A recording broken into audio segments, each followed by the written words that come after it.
नमस्कार दोस्तों, मधुर कथाएं चैनल पर एक बार फिर से आपका हार्दिक अभिनंदन है। तो आज की मेरी कहानी का शीर्षक है फैसला।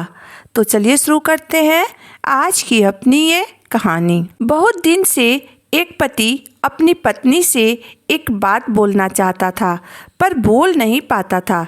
एक दिन उसने अचानक हिम्मत जुटाकर घबराते हुए अपनी पत्नी से कहा, तुम अक्सर कहती रहती हो कि तुम मेरी खुशी के लिए कुछ भी कर सकती हो।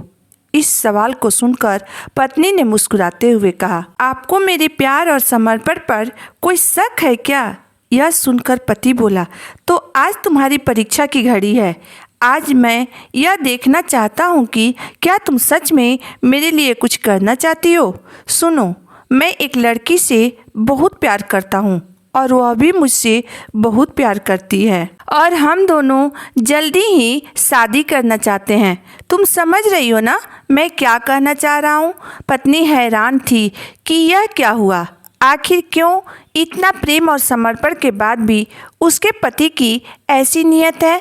वह मन ही मन सोचने लगी कि क्या यह वही लड़का है जिसे मैं सच्चे दिल से प्यार करती हूँ? क्या यह वही लड़का है जो मेरी जॉब करने की बात पर बोला था कि तुम्हें मर्दों के साथ रहने का ज़्यादा शौक है क्या? और आज यह खुद ही दूसरी लड़की से प्यार कर बैठे। फिर भी उसने कहा, हाँ, आपकी खुशी के लिए मैं कुछ भी कर सकती हूँ। उसने अपने दिल में दबे दर्द को छुपाते हुए कहा, चलिए मैं आज आपको आज़ाद कर दे रही हूँ। जाइए अपनी प्रेमिका के साथ आपको जहाँ जाना है वहाँ जाकर रहिए। परंतु यह मकान मेरे नाम पर लिया गया है तो इस मकान की मालकिन मैं हूँ। और हाँ, यह कार की चाबी भी यहीं रखते जाइएगा क्योंकि यह मेरे पापा ने दी है। यह सुनकर पति घर से निकल गया और अपनी प्रेमिका के पास खाली हाथ पहुंचा तो उसने उसे खाली हाथ देखकर साफ साफ कह दिया कि मैंने तेरा चेहरा देखकर थोड़ी प्यार किया था जो खाली हाथ आ गए मेरे पास। कुछ ही घंटे बाद पति वापस अपने घर अपनी पत्नी के पास आ गया और बोला, मुझे माफ़ कर दो प्लीज़, और ज़ोर ज़ोर से रोते हुए कहा कि उसने मुझे धोखा दिया और मुझे छोड़ दिया। उसने केवल मेरी दौलत से प्यार किया था, मुझसे नहीं।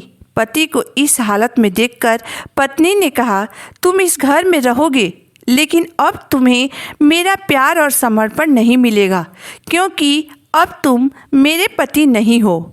मेरा पति तो उसी दिन खो गया था जिस दिन उसके मन में किसी और के लिए प्यार आया था। इसलिए आज मैंने यह फैसला लिया है कि अब तुम इस घर में केवल मेरे बेटे का पिता बनकर रहोगे, मेरे पति नहीं। इस घर पर और मुझ पर तुम्हारा कोई अधिकार नहीं होगा। अपनी पत्नी का फैसला सुनकर आज पति को यह समझ में आ गया था कि अपनी पत्नी को धोखा देने का मतलब क्या होता है। दोस्तों, काश दुनिया की हर लड़की इतना मजबूत फैसला ले पाती तो कोई भी पति अपनी पत्नी को धोखा देने से पहले 10 बार सोचता। दोस्तों, कोई भी लड़की अगर किसी लड़के से प्यार करती है तो बदले में वह भी उससे उतना ही प्यार और समर्पण की उम्मीद रखती है, न कि धोखे का। तो कैसी लगी मेरी आज की कहानी? आप मुझे ज़रूर बताइएगा। अगर आपको मेरी कहानी अंत तक पढ़ने और सुनने के बाद पसंद आई हो तो मेरे वीडियो को लाइक कर दीजिएगा, चैनल को सब्सक्राइब कर दीजिएगा।